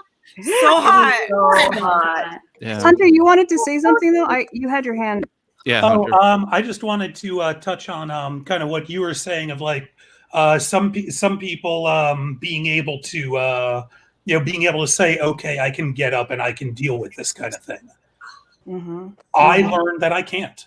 I learned Right. that that's where I'm at right now, Mhm. and that's where this is where it's same as when I was 15. If I had something go on, or if being 27 or 33 right now, if something was going to happen, I know I need to know how to prepare for this kind of thing as well, because that's the person who I am, and that's the cards I've been dealt as well, and it's a challenge. Sure. Yeah, and I think that the we talked about this multiple times, but like the idea, like I grew up in the 80s in Oklahoma, like it's just the way it is. Like you get up, you walk it off, you don't talk about it, you don't cry. Are you crying? I'll give you a reason to cry. Yeah. Right. Are you my dad? That's cool. Hi, Ohio boy, I get Yeah. you. He's from the Oh, Bronx. military Though. Stay in, brat. like a Bronx too. right? Hey, yeah, you cry and I'll give you a reason to cry. I'll Yeah, give you- Exactly. That's Brooklyn, Bronx. okay. And now, I'm from New York. I'm from Oklahoma. I'll give you a draw. Hey, what do you want? I'll give you something to cry about. and now we go. I can't cry. So Exactly. So, this idea of like Hunter, you being able to be like, hey, I need the help. Like, I last year started therapy for the first time. I've never gone to therapy. I've done I've done a lot of self work. I've done a lot of self books and stuff. And I think having chronic illness, it just kind of forced me into doing that. But I started therapy last year because I wrote a note and I was like, you know what, maybe I should talk to somebody. Therapy is so good. Yeah. But, Justin, can I just, before you jump in, so on Wednesday, like I'll tell you where I was earlier this week. I was awake for 72 hours out of 76. It was fucked. It was horrible. And I was still awake. And at like 8 a.m., I had a moment of lucidity. And then I put these notes together that I use today. And I just said, today has to be the day this turns around, because I have a therapy appointment at 2 p.m. And if I don't use this appointment, I'm dead. yeah. Like I'm not getting to the next week. Yeah. and that's the type of thing where, like, yes, we all also do have resources and identify them because we're in a fucking crazy time. Yeah. Sorry, I just wanted to jump in. No, absolutely. For And I sure. think, that's the thing about, like, unfortunately, the society that we're in right now, like, it's getting better. I see it all the time. I mean, luckily, I will say this, you talk about being in your echo chamber and how we're not supposed to be in an echo chamber, but fuck that. My echo chamber is amazing. Yeah. Like, Yeah. it's filled with the most creative, smart, funny, empathetic, caring, vulnerable motherfucking people in the world. And yes, I'm not closing off the other people because I still want to be able to go on their Facebook pages and be like, no, that's racist and bigoted. Please don't say that. But, at the end of the day, like, if I could just live in my echo chamber, like, I would, because it's amazing. But it's still like, it's such a weird thing that I still have, so much repressed, like, stuff about being, like, talking to somebody about health. And since I moved back to LA, I still have my Atlanta health insurance. So, because I didn't want to try and switch over in the middle of a fucking pandemic. So my therapist can't do a telehealth appointment across state lines because that's a weird thing that I found out about. Also, my doctor, because I just had to talk to them because they had to renew my prescription. And I couldn't lie because I can't, like, it feel like I hate doing it. So she was like, so are you in Georgia right now? And I was like, know. Ugh. Oh. and she was like, but did you tell the nurse that you were in Georgia? And I was like, yes, because I was told I needed to. And she's like, okay, well, I probably can't talk to you. And I was like, that's fine. Can you just refill my prescription? Because that's all I really needed to talk to you about anyways. So I hope this is okay. And she's like, I'll give you a 3-month supply, but you need to start. And I was like, yeah, that's cool. I'll start looking for somebody. I'm sorry. Yeah. I just need to keep taking my shots every 2 weeks. Oh my God. Jesus. But it is that, like, that conversation where you're trying to, yeah. yeah. And so it's such a weird, yeah. And so yeah, it's been, Fucking American health. I feel better. Like, I'm not as scared as where I was last year right now. I'm definitely scared that if I was told 2 to 3 months left with my dog, and it's been 3 months and he's going strong. And he's being really good. But Keep kicking, puppy. yeah, you guys want to see him? Yeah, what's his name? Yeah. We always want to see God. the puppy. Kid. What's his name? What's his name? What's his name? Captain. Captain. Captain. Perfect. You guys I bet follow he's him on worked social so media. hard. I post a lot about him. Justin, I So good. get that about the insurance thing. My grandfather just had a huge stroke in October, just this past October. And he had a few mini ones in March. And my grandmother didn't even tell me about the first one, first of all, which I was so pissed. Yeah. And then the last 2 he had in March, he couldn't speak. He couldn't, like, it was really, really bad. And the doctors were like, he's going to recover, but it's going to take a long time. And we're thinking, if he dies on my grandma, she lives in Seattle. My mother lives in Bend with my aunt, and then I live in California. If she moves from Washington, she loses her insurance. Right. Yep. Yeah. Because Everybody- they put Kaiser there. And we're like, what? Kaiser. Yeah. My parents are all trapped in Florida. My parents are in Florida with cancer, and the other one just had an operation. And I don't know if anyone else is an only child, but there is so much pressure because there's no one else I can call to be like, hey, can you check in right now? Or My Yeah. dad, my dad's in There's Florida no with one. heart failure. I get it. It sucks. I'm an My- only child my now. dad- So I kind of get what you mean, Sam, because my brother passed away 11, almost 12 years ago now. He was in the army and he fought in Iraq and Afghanistan, but when he was over there, he got shrapnel on his side, didn't say anything because all those fucking vets are all like, fun. Oh my God. Tell me Back about it. and that's why my dad had surgery. Is he had his hernia was bothering him for a year since his last operation, and he didn't say anything. Yep. Yeah. He just my dad didn't on tell Friday. us that it was bothering him, and it was so infected that the minute he got it checked out, they sent him right into emergency surgery. My Yeah. dad's getting his fucking That's what colon happened checked with out on Friday. my son. On Basically, fire. I was Well, I mean- throwing up blood, and my roommates were like, "You could go to the hospital," and I was like, "I'm fine." And they're like, "No, Justin." And so 12 hours later, they found a teaching hospital out in Sylmar because I was in between SAG's health insurance. I had SAG's health insurance. I lost SAG's health insurance. And I was like, I'm not going to a hospital and getting $100,000 of medical debt.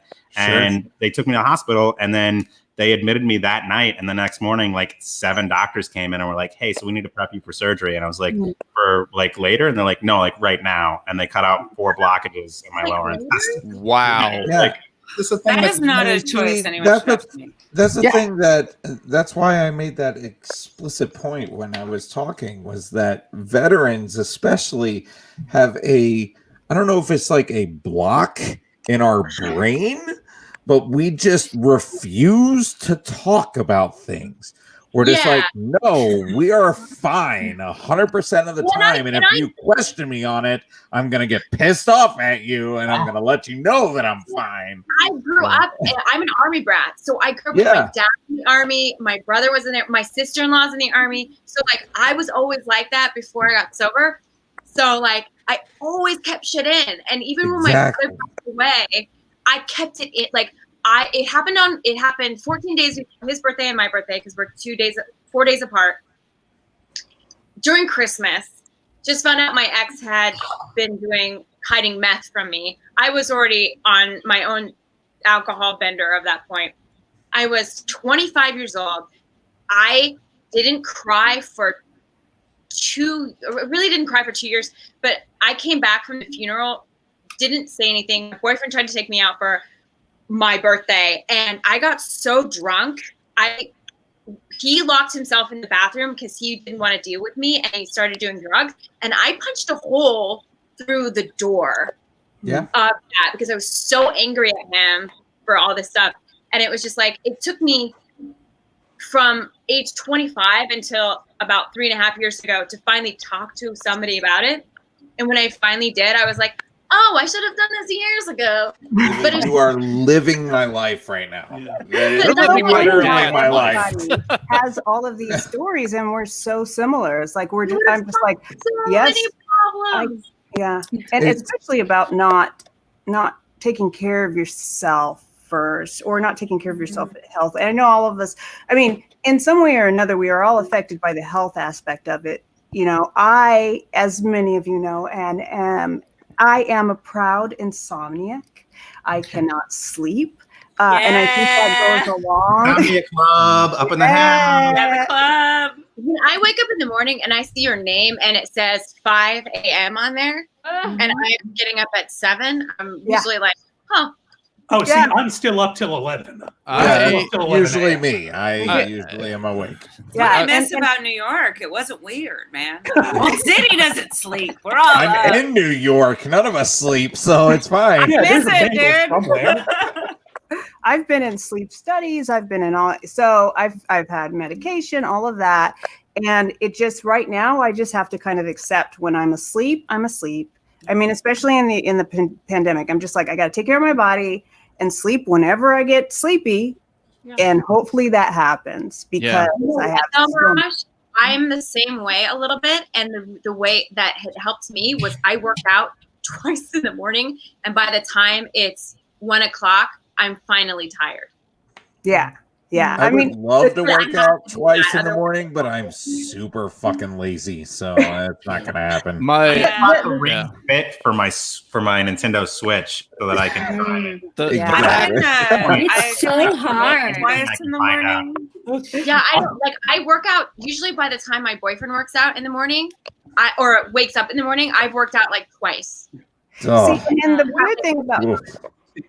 the weird thing about insomnia too is that you're exhausted, you're sleepy, every other time of the day except for the time you have to go to sleep.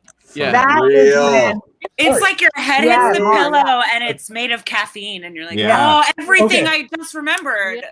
Here's my Oh. favorite poll in the world. Who here has seen more sunsets or more sunrises? sunrises. I haven't Oh, seen 100%. any of them I've seen because more I'm in a sunsets, fucking but I bunker. love Depends on if you're talking about Time my is a lost 20s or concept 30s. for me. Lots of sunrise. Those birds, those chirpy birds. Ooh, I hate those chirpy birds because I it's was like gonna say, there's no turning back. You have a Is chance. both an option? I've kind of seen both a lot. Right. So The I fucking took a nap bird today, is fair, like, Matt. and outside my window there was a dog in somebody's car that was barking, Oh, no. and it was like I just wanted to take a 30-minute nap, and so I laid down, and I was just like, I literally yelled out my window, "Shut up, dog!" And I felt bad, but I was like, I don't fucking care. This is what I wanted. This is where I am in the pandemic. Let me have my stupid nap. Just let me have a nap. I've that's had- right. I've yelled that at my kids numerous times. So you're fine. Oh, I've yelled at the chirpy birds, just fuck already, and it didn't work. Just be done with it. Yes. I yell at the gardeners regularly. Oh yeah. Oh, mean. Well, what is up with leaf blowers? Not directly. Yeah, leaf blowers, yes. What is that? It's kind of Just like, in why? general. Right? Why? Gotcha. You're like, where are these leaves? There aren't even trees. Why do you have this leaf blower? Why Yeah. why does it take you 2 hours to mow 1 square foot of grass? You know what? I'm it's glad they have a job. impossible. I hate the noise. I'm glad they have a job. Yeah. I actually have a question because you just brought that up, Matthew, and I know Mirage, we've talked about this before. I don't know if anyone else here is a parent, but I'd be curious to hear about what the parent's perspective is Yeah. to this question as well. Oh God, where did you start? Holy shit. Yeah, go ahead.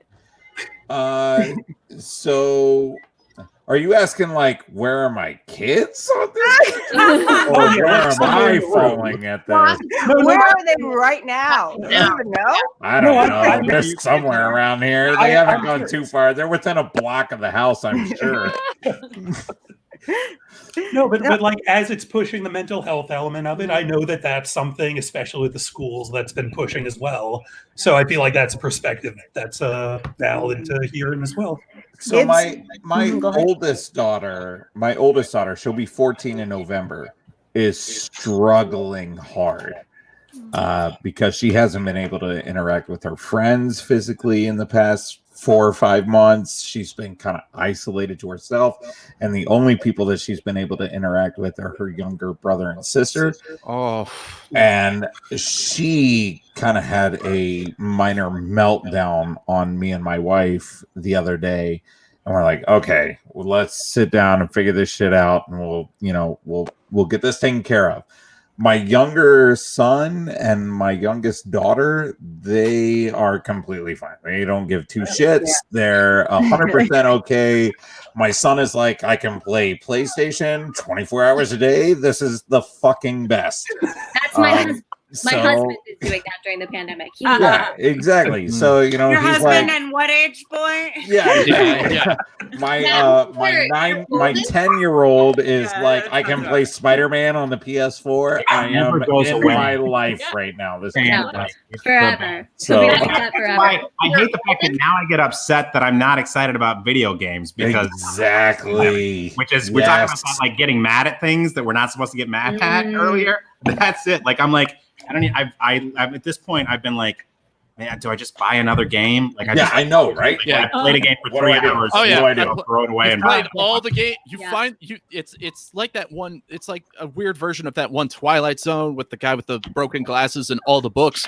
Only this time, you've read all the books. Yeah, exactly. You've played I all have- the games. You've I seen have- the movies. Exactly. I've What's gone happening? through my Steam library. What do I do now? Oh, when will I have? Now you play the game called Your Feelings. You play the pony game. You play the I pony will game. avoid that game I at played all the game costs. feelings. I'm sick of the game feelings. I'd like to do comedy, please. Yeah. Exactly. And this is like way too much information. Oh, sorry, I was painting today. I was like, what's happening with their hands? Oh God. But now that I'm on an antidepressant, it's really hard to orgasm. And I'm like, I could get so much masturbation done during this pandemic, but it's now it's so So much. hard. So much. Girl. But what am I going to do with the other 23 hours and 59 minutes of my day, though? So, I Yeah, mean, except It's now it takes better like 7 than hours. it's better than having like risked your life to sleep with someone and you still don't orgasm. oh, Ah. oh, That's yeah, a that's bummer. terrible. That's a Silver good- linings. dating that you're Samantha, I'm doing so is like, sorry. Thank you. Let's not get started on dating during all I, that. I do have a question because a couple of people have talked about meds, and it is something that, you know, I've never been on medication for that. I've obviously been on meds my whole fucking life. I've also recently been doing a lot of self-diagnosis between conversations and Facebook memes that I think maybe I have ADD to a degree, but I don't know because who knows? It's like You're a comedian. You probably have it. But it also doesn't everyone think they have it. Like I think I have it. Yeah. But I think I feel like I have it. I don't know. I've been on weird Coke binges where like I think I have MS too, so it could be. Well, There you go. I think I'm a Russian bot, so. No, my favorite is having like I have half of the, you know, I have half of the symptoms of COVID 24/7. So like every single time I've gone to get a test because I've had I had a death in the family, so I went back to Oklahoma, so I tested. I went on one of the marches, the very first march, so I went and got tested, and then I had like a fever, so I went and got tested. But it's so funny to fill out the like forms, and it's like, do you have any of these? And I'm like, yes, I live with those. That is just who I am. I don't think that means I have COVID. It's just Yeah.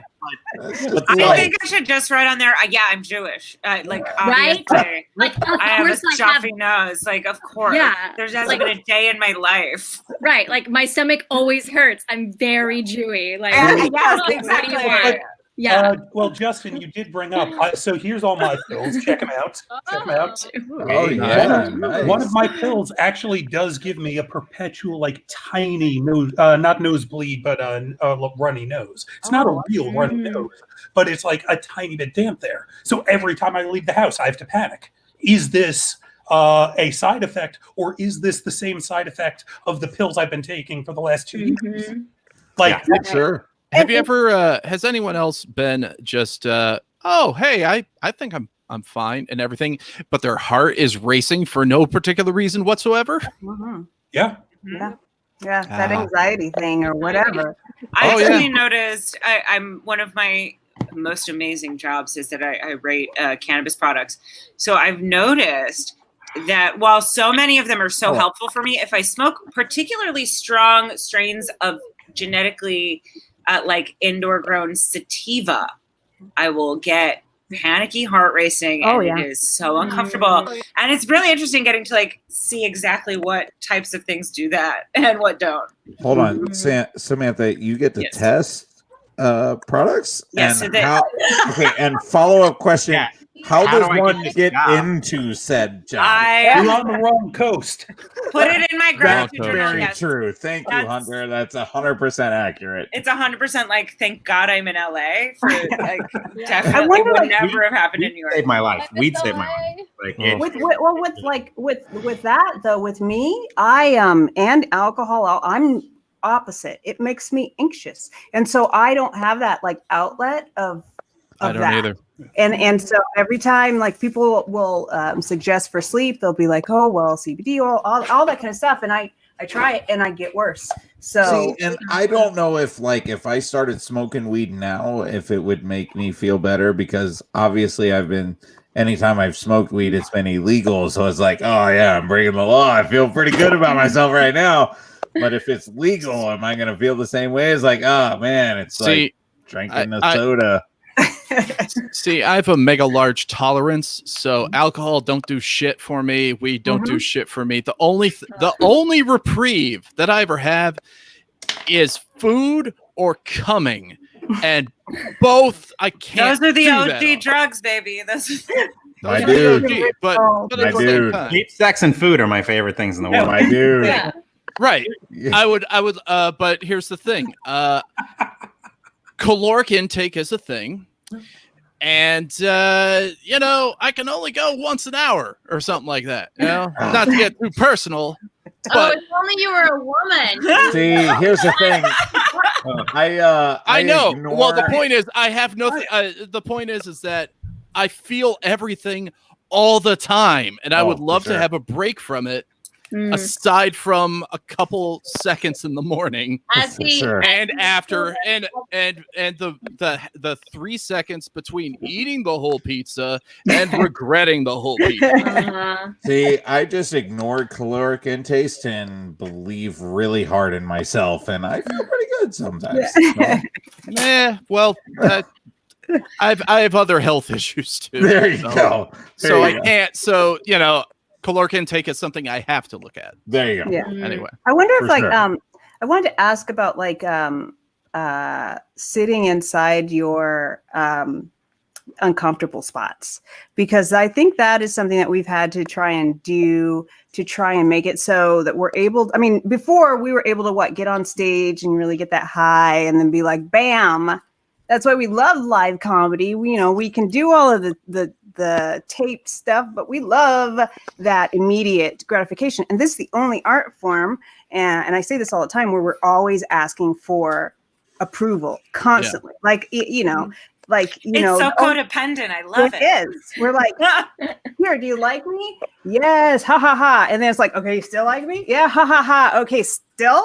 Okay, Still? so it's still. Even though I asked you before, do you still? I'm still not secure.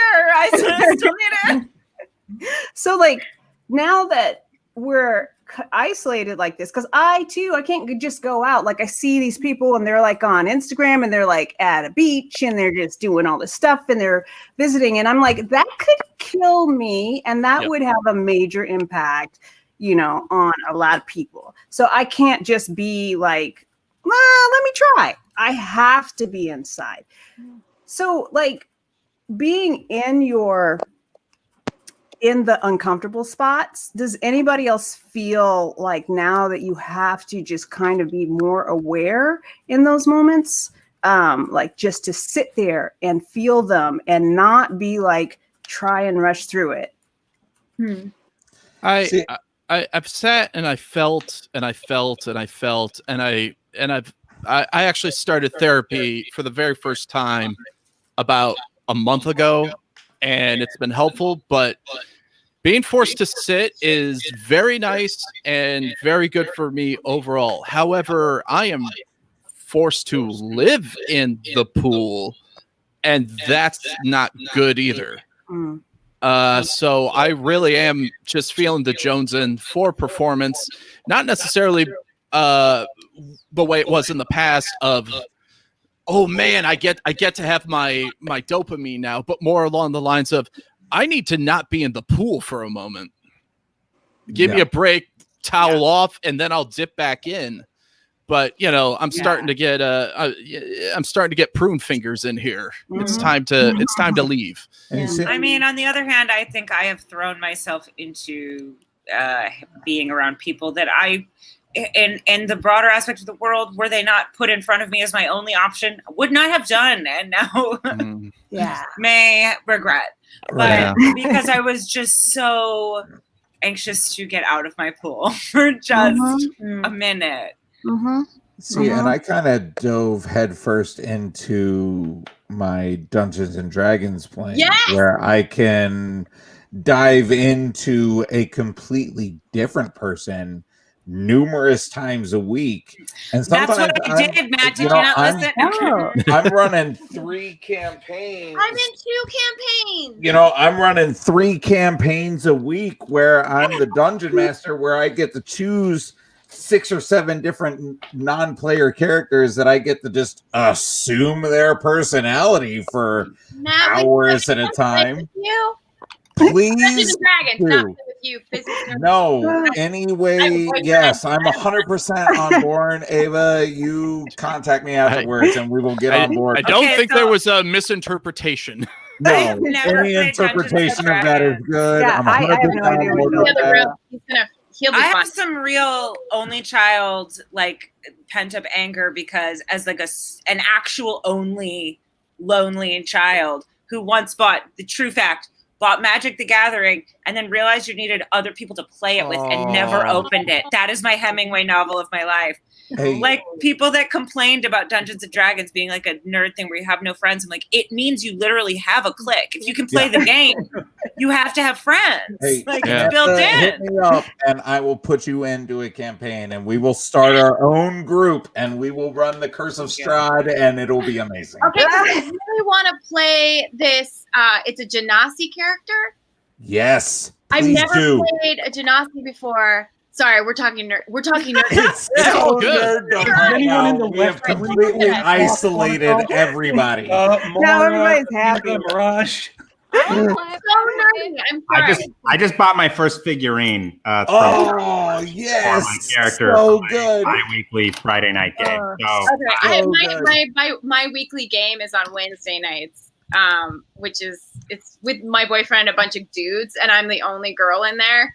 But they Oh, act more like and- girls about it. And you see, here's the crazy thing: like the campaign that I just started, it's mostly girls, which is insane. It's never happened to me before, but I'm so on board for it. And you know what's crazy about me is I'm into both of these campaigns. Hey, Samantha, jump I'll on join board, baby. We're all any of good. these campaigns. Like We're either in one for or it. both at the same time. Why Hey, not? you know, we're on board. Doesn't matter.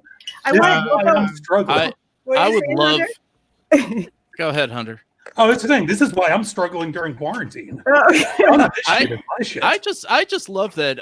If nothing else, this conversation and conversations to be had will just end in more D&D campaigns being Yeah. forged. Yes. It has to. It has to. Is it? What is it that improv game that you start with one word and or no? It's mind meld. So it always ends Oh, up in In the same word. Yeah. Dungeons and Dragons. See how far does it get?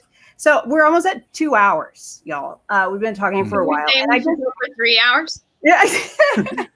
I wanted to make like I don't want to put a any type of like block or like time period on this because this is a very vulnerable time, and I know some of y'all are in East Coast and some of y'all are in Mars. I don't know where everybody is. Wait, who's in Mars?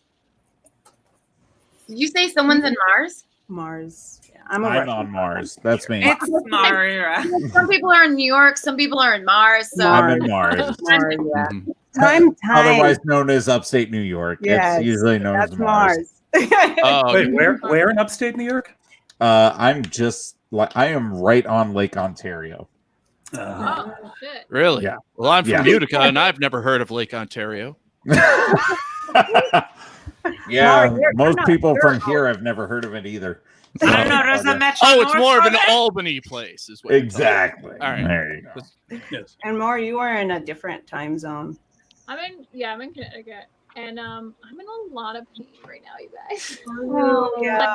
Stocking it up, but I might I might dip. I don't. Well, we're gonna wrap it up. Yeah. Okay. Yeah. Sorry. Yeah, Good we're meeting gonna you all, by the way. Wop it up, right? Huh? Like not wop it up, but Wrap it. Either way,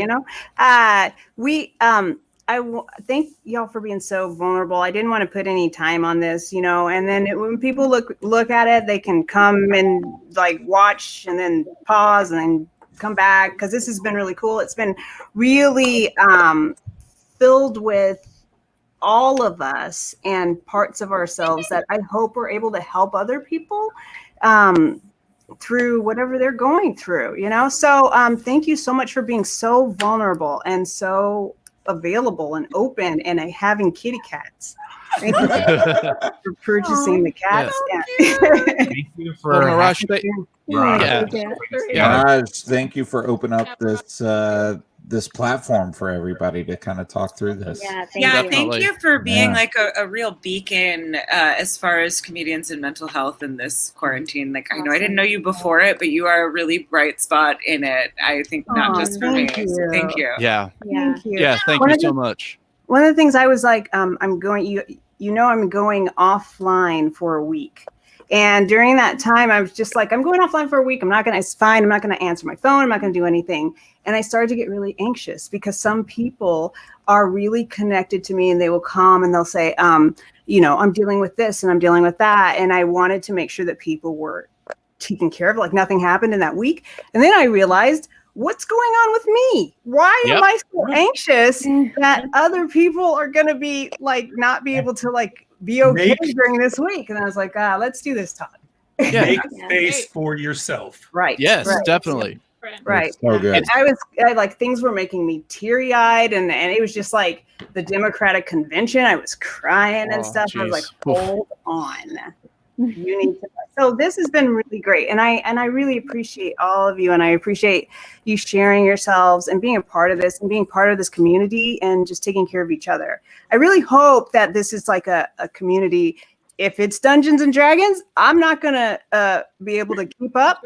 But Yo, I'm gonna pull you in, Mirage. Don't worry about that. Yeah, Mirage, you would love it. Oh, Are you my sure? God. You Yes. would. Yes. It is I'm not. I'm It's- telling you, you would, Mirage. Barbarian. That's what I just said. For real, though. Mirage would be a It's- total For barbarian. real, my God. though. Girl, It is that's what already I'm done, saying. Vin. You are dragged in. Ah, I mean, I understand I'm barbarian. I'm digging that, but I still am not really totally sold on the Dungeons and Dragons. Okay. Sorry, like, it's We'll talk. improv, for We'll God's talk. sakes. We'll talk. We'll Go talk. online and watch Harmon Quest. Just watch that Oh, one episode, yes. and you'll be like, "Oh, okay, this is fun." Yes. For I'm real. going to do that because it doesn't. Like right seriously, now. I will say like my favorite D&D campaigns have been with other improvisers and other For performers. real, though. That's literally all it For is. real, You know, though. do you guys see Jeffrey Jeff Thompson. Thompson? Yeah, Yeah. me and him and a group of us. We did a game, and all of us were bards. Yes. Oh, God. So we pretended to be in a band, and like my character was a barbarian, barbarian bard, and so she was in the group. The one character of her was Angelica, and she played the flute. But when she raged, she became Demonica, and she played the bagpipes for the band. And that's why they recruited her in to the band, was because of her bagpipes. So good. Like I'm so much further away now. That doesn't make any sense to me. And Please tell me you were My classified. character right now is basically Bill and Ted. I have a friend who's playing Ted, and I'm playing Bill, and we're Bill and Ted basically. And anytime anything happens in a campaign, it's like our dungeon master was like, "You walk into a room and there's a boulder floating," and I go shove it. And he's like, "I haven't even finished saying." I'm like, "Yeah, but that's what I would do. I would." I would wait until after he said anything. go because she's like, I know that she's in Mars. She's like it's like 7:00 and Tuesday right now there. And All right. so I just thank you, y'all. We can stay in. I don't know how to end these things, as everybody knows. So we're gonna just wave, and then we can stay in if you need to, and then we'll everybody else can do what they do. Bye. Bye-bye. I Thank love you guys. Please What? follow me on Thank social you, media. Maura. Yeah. Bye. I'm gonna go Oh, too. I'm gonna go. Yeah, I'm going to head out. Yeah. Yeah.